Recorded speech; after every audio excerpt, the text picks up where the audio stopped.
안녕하세요. 모델로 피부과 정화영입니다. 오늘은 이제 많은 분들이 관심을 가지고 계시는 리프팅에 대해서 말씀드리려고 합니다. 이제 어떤 리프팅을 하실지 고민이신 분들에게 이제 좀 재미있게 설명을 해드려 보려고 하는데요. 오늘의 주제는 리프팅 MBTI로 정해보았습니다. 리프팅에는 크게 이제 양대 산맥이 고주파와 초음파로 보시면 되겠습니다. 고주파는 전자의 어떤 진동에 의해서 열을 일으키는 건데요. 50도에서 한 55도 정도로 깊은 진피층까지 전체적으로 데피는 역할을 해서 콜라겐을 생성을 시킨다고 보시면 되겠습니다. 이 고주파로 대표되는 장비가 바로 써마지입니다. 다음은 이제 초음파가 있겠는데요. 초음파는 우리가 음파의 파동을 이용한 것인데, 이 초음파는 이제 돋보기 원리와 비슷하게 초음파 중에서도 보통은 이제 하이프라고 해서 열 응고점을 한 곳으로 모아서 응고점이 온도가 한 65도 정도까지 올라가게 해서 조직을 수축시키고 그 부분에 콜라겐을 생성시키는 반응을 일으키는 리프팅 원리입니다. 그래서 이 고주파와 초음파 중에서 어떤 것을 해야 할까? 그 기준에 대해서 말씀드려 보겠습니다. 리프팅 MBTI를 이제 4가지 기준점을 가지고 이제 설명드리겠습니다. 첫 번째, 이제 제일 중요한 것은 내가 이제 얼굴살이 많은 타입인가, 아니면은 조금 슬림하고 얼굴이 마른 편인가입니다.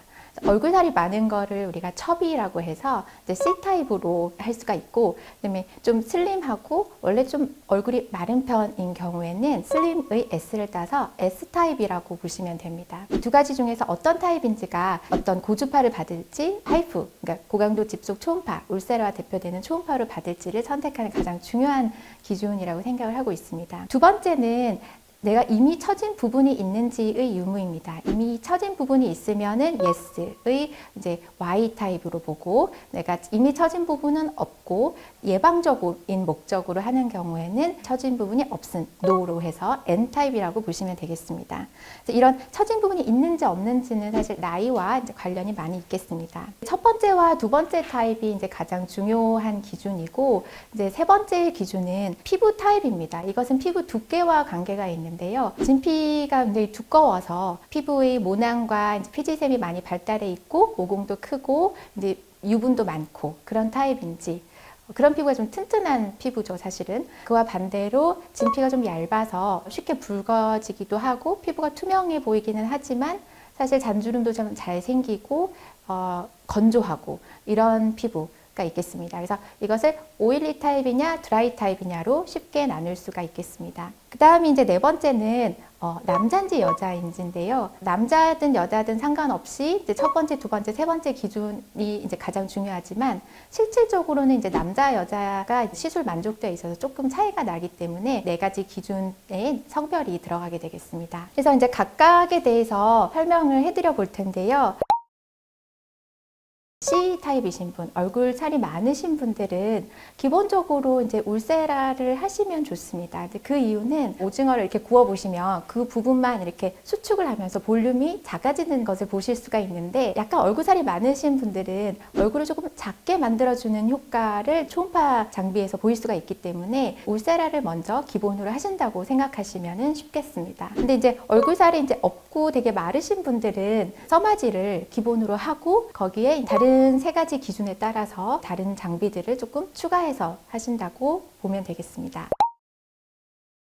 두 번째 기준은 이제 이미 처진 부분이 있느냐, 이제 없느냐인데요. 이미 처진 부분이 있는 Y타입인 경우에는 내가 얼굴살이 없는 S타입이라 할지라도 울세라를 추가적으로 하시는 게 좋습니다. 그 이유는 이미 처진 부분을 이제 적극적으로 치료를 하기 위해서는 조금 더 높은 온도, 65도까지 올라가는 울세라를 해서 그 부분을 직접적으로 이제 리프팅을 시켜주고, 이게 얼굴살이 없는 분들이 하더라도 울세라로 지방층이 빠지지 않고 다른 층들을 탄력을 줘서 전체적으로 이제 리프팅이 되게 보이게 할 수가 있습니다. 그래서 이미 처진 부분이 있는 분들은 울세라를 추가적으로 하시는 게 훨씬 더 높은 효과를 보실 수가 있습니다.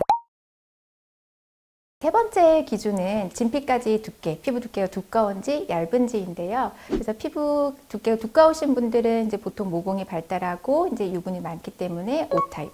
그 다음에 피부가 이제 얇으신 분들은 주름이 좀 더 잘 생기고 건조하기 때문에 이런 타입을 이제 D 타입이라고 한다면 이 두 타입 간에 또 차이가 생깁니다. 그래서 앞에 이제 두 가지 기준으로 전체적인 리프팅의 틀을 잡고 어떤 쪽의 방향으로 시술을 해야 될지 그 기준을 잡게 됩니다. 오일리한 타입의 경우에는 전반적으로 이제 모공이 발달해서 이 모공이 처지면서 피부 텍스처가 안 좋게 보이는 결과가 있을 수가 있기 때문에 프락셀이나 피지 분비를 감소시키는 리들 RF, 툰페이스 장비 이런 것들을 레이저들을 좀 같이 넣어서 시술을 하시는 게 좋은 효과를 볼 수가 있습니다.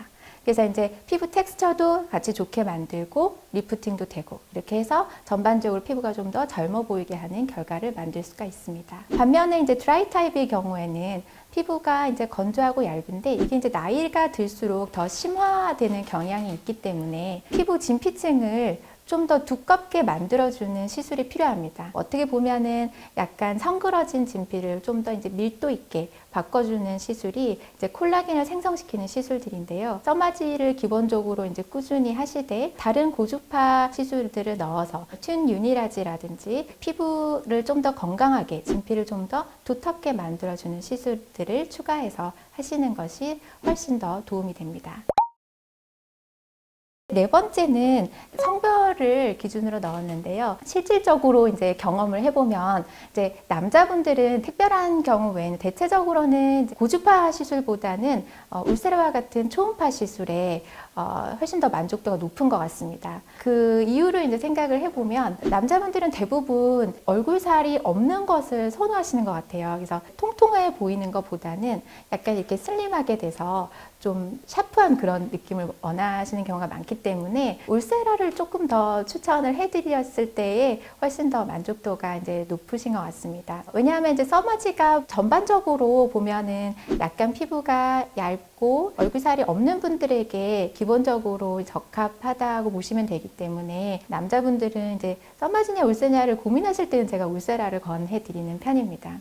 근데 이제 그거는 일반적인 경우고, 예를 들어서 남자분들 중에서도 뭐 60대 이상이시거나 광노화가 많이 진행이 되어서 잔주름이 많으시거나 피부가 좀 얇고 밀도가 좀 떨어진 상태이신 분들은 당연히 이제 뭐 써마지나 앞의 세 가지 기준에 따라서 이제 시술을 해야 하겠습니다.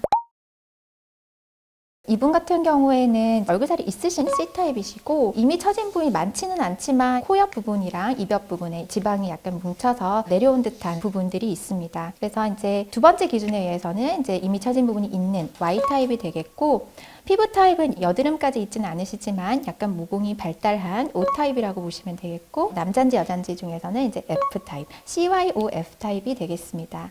이분에게 이제 도움이 되는 것은 이제 울세라를 하시고 나서 모공을 위한 프락셀이나 튠페이스나 니들 RF, 인피니와 같은 그런 시술들을 이제 추가적으로 하면은 좀 더 피부 텍스처도 좋아지고 좋은 결과를 볼 수 있는 타입이 되겠습니다.